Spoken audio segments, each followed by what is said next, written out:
are powers on Earth too hidden to be seen, and conspiracies too vast to comprehend.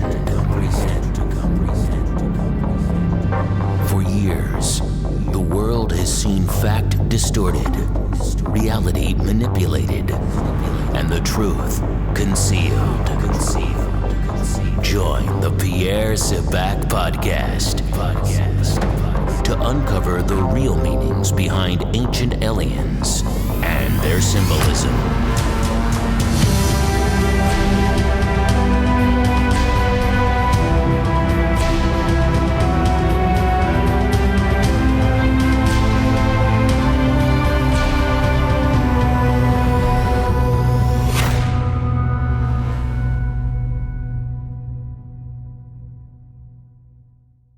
Hi, this is Pierre Sebac, unlocking the keys to the mysteries. Now today I thought I would talk about the Parallel Society. I've mentioned the Parallel Society in a number of my videos, usually in relation to the seraphim-kerubim dialectic or the dialectic. The dialectic in this context is the juxtaposition or contrast between the discourse between the human and the angelic realm. So first of all we'll look at the etymology of the Parallel Society. Now the word parallel comes from the Greek root parallelos, which is a derivative of the compound para, which means alongside, and this is combined by the word allelos, which means one another. Again, it's very interesting because allos, another, or other, is sometimes used in context to angels or aliens. So sometimes the word allogenes, which means stranger, or an alien, is used to refer to an angel. So again, the Parallel Society is really this distinction between the human and the non-human or the angelic realm. Now, the Parallel Society is clandestine. In other words, this is a hidden tradition, and this really describes a concealed faction that coexists with humanity. Now, it's important here to emphasize that it is extremely ancient, and the reference to the Parallel Society is found originally within Plutarch's book, Parallel Lives. Now, this is a collection of commentaries and biographies of prominent Greek and Roman thinkers and statements.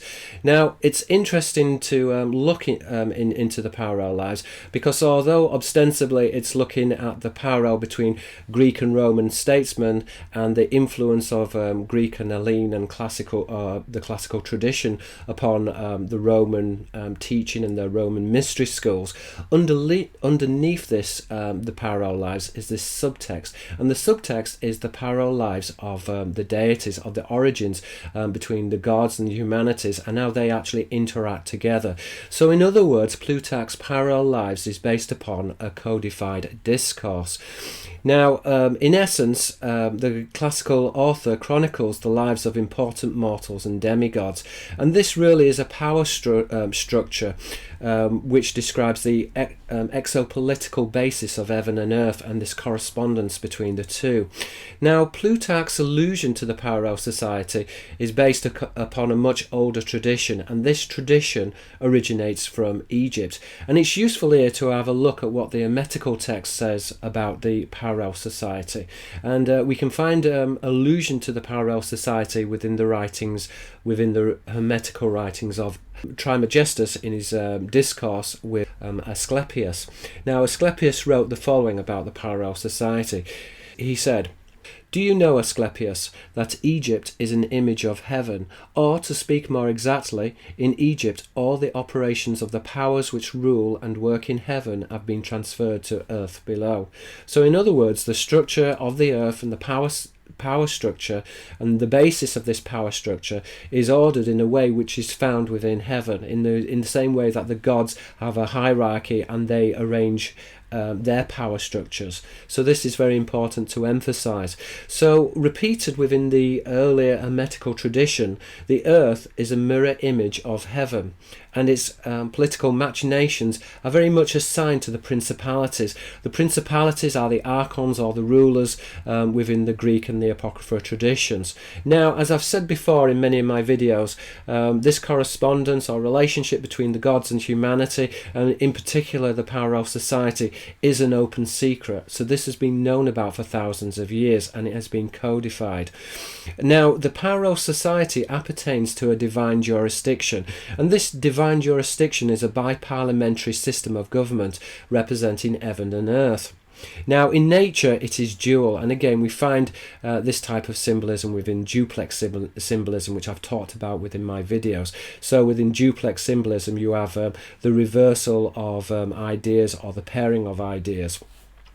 So in nature, the parallel society is dualed, and it's a power structure which informs a system which I argue is divided between the seraphim and the cherubim. Now, this is essentially the dialectic, and the seraphim can be considered to be non-human angels, and the cherubim are human or proto-human angels. Now, these two angelic traditions essentially inform the occult tradition, or the classical tradition, which lies behind the mystery schools and the teaching of mankind. So in essence, the mystery schools are informed through two very distinct traditions: a tradition which is informed by the human or proto-human angels, and then we have the non-human angels, or the seraphim, which also inform the other half of this tradition. So the dialectic, or the seraphim-kerubim dialectic, is at the basis of the parallel society. Now, the synthesis between the two separate groupings, the human and non-human faction, is realized within the ancient teachings, but we also find this within the modern teachings and the political systems through the monarch. Now, the monarch is personified, or is represented or symbolized as a human seraphic offspring. Typically, within the biblical and within the apocryphal teachings, the monarch is said to be a grafted bloodline. Other symbols which relate to a grafted bloodline include a stitched bloodline or a woven bloodline. So these are ideas which keep on repeating throughout the ancient traditions. Now, the synthesis then, or the monarch, which is this human seraphic offspring, is planted amongst the race of humanity. And as I said before, it's a grafted bloodline which mediates between heaven and earth. Now, the monarchical bloodlines and the political system through the monarch is totalitarian. So therefore we have the monarchy, monos, which is one, and we've got the archons, or the rulers. So this one ruler which is totalitarian, which is representing, or is mediating, or is conveying the wishes of the Elohim, the high ones. And this is represented, or is conveyed through a parallel society and the dual political party system, which is the division, or the partition, which demarcates the human and angelic element. Now, these two elements are based upon class, and as I've said before, classis means a naval fleet, and the naval tradition is this angelic tradition. So obviously within the Semitic traditions, you have the correspondence between Malak and angel, which is a polymorphic symbol of Malak, which is a sailor, which is identified with Melech, which is a kingship. Now, so we have this partition then between human and angelic elements, and these two elements are very sectarian, and they constitute the parallel society, which in essence discloses an off-world civilization, which are thought of in the ancient languages to be alien, strange, or angelic. These are all terms which are used to describe the angels, or the daemons, within the ancient languages.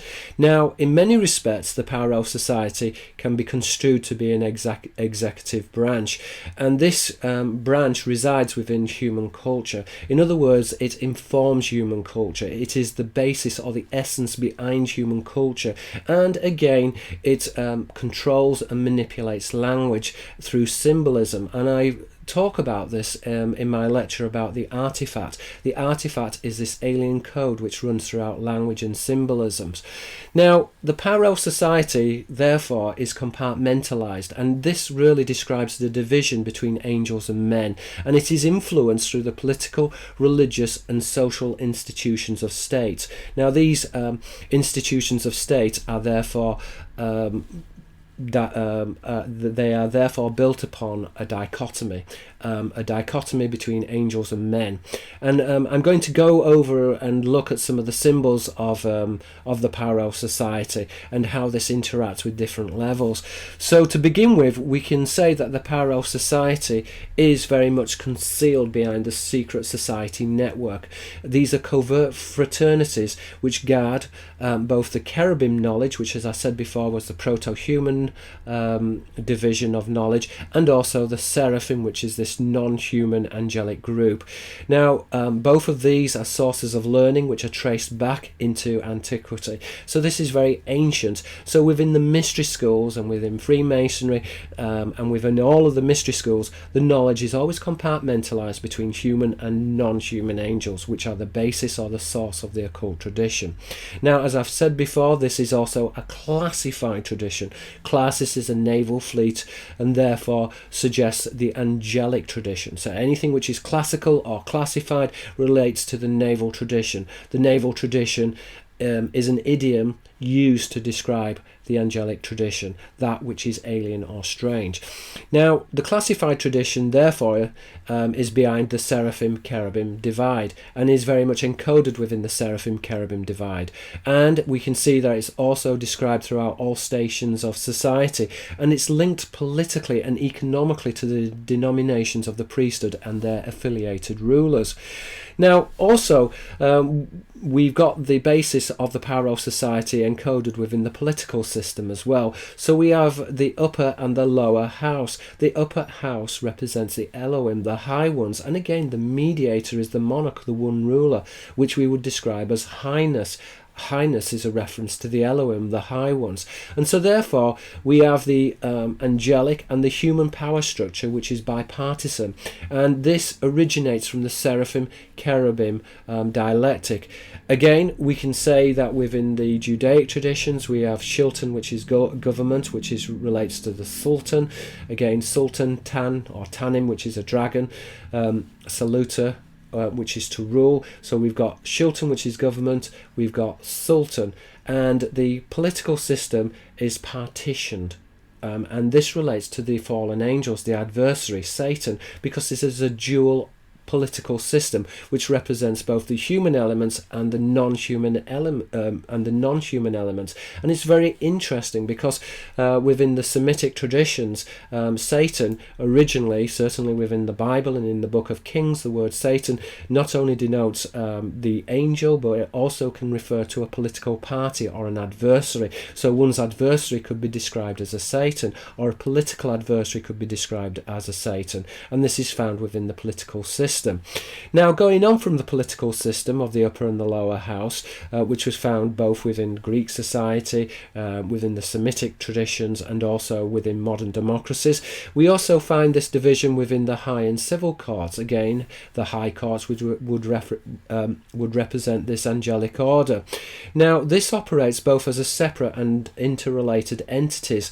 So we can see that the two different legal systems, they run parallel and are self-regulating. The high and the civil courts coordinate the laws between the angelic and the human lineage. When I'm talking about the angelic lineage, I'm really talking about the sons of the boat. And again, that correspondence within the Old Semitic between Sar, which was a prince, and then we've got Zar, which is an alien or a stranger, related to Sira, which is a boat. Again, the word Zar denotes one who is angelic. So an angel is one who is alien. The two terms are polymorphic, and it relates to the bloodline of the prince, Sar. Again, within the Greek, we've got the archons. The archons, the word is translated as an angel, hence we get an archangel or an archangel.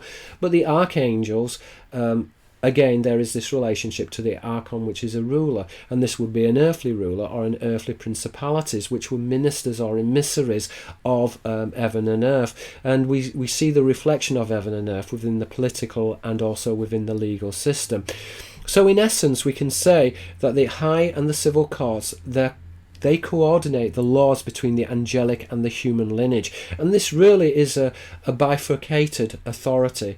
It's an authority which is dualled between heaven and earth. And this control apparatus, it governs or represents two distinct regimes. And these regimes are the human regime and then the regime of the Elohim. Or within the angelic orders, we could take this a step further. An extension of that argument would be the cherubim, which are the non-human the cherubim, which are the proto-human angels, and they are affiliated to the seraphim. Now the seraphim are the highest order of angels, so the cherubim, they take their orders from the seraphim, which are non-human angels, which are affiliated originally to the Elohim, the high ones.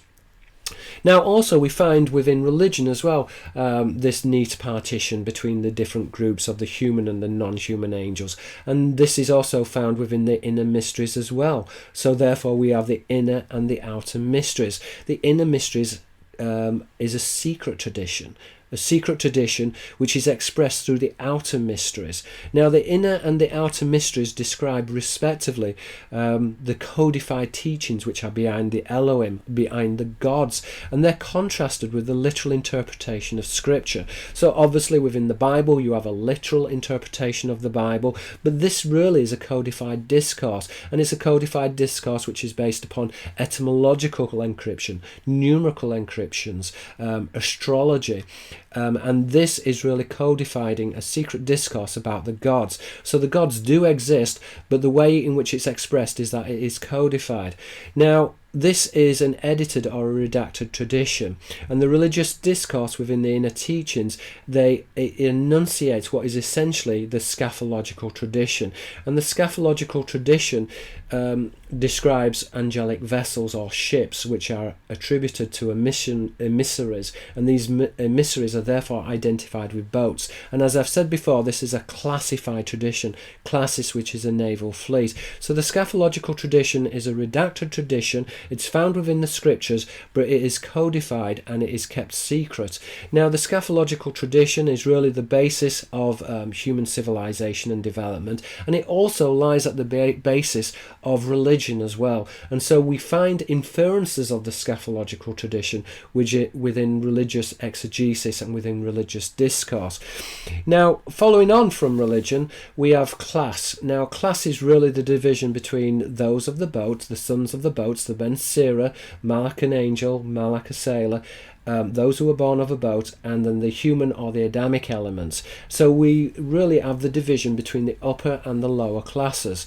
Now angelic and human offspring are therefore segregated through dynastic bloodlines, and we can see that many of these inequalities are emphasized and codified through the social structures of class, which reinforce this angelic or distinct lineage from the Adamic races, from the Homo sapien. Now I want to at this point just look at the social origins of the Parallel Society.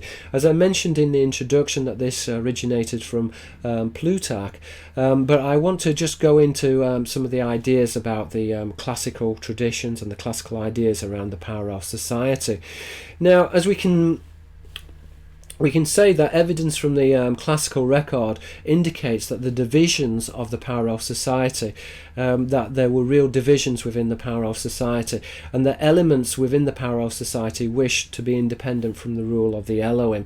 So we can see therefore that it was splintered into different factions, sections of the angelic host and their sympathizers, which sympathized with the human elements. And so therefore there was this real argument about, do men represent themselves through meristocracies, which was essentially the republic, or do men are they subservient to the gods and to the Elohim, in particular subservient to the monarchical structures which propagated what the Elohim wanted in terms of their politics, and set out a totalitarian law which mankind was to follow. So you have these two very distinct ideas which are found within the classical world, and are really the basis of much of ancient and also modern warfare today.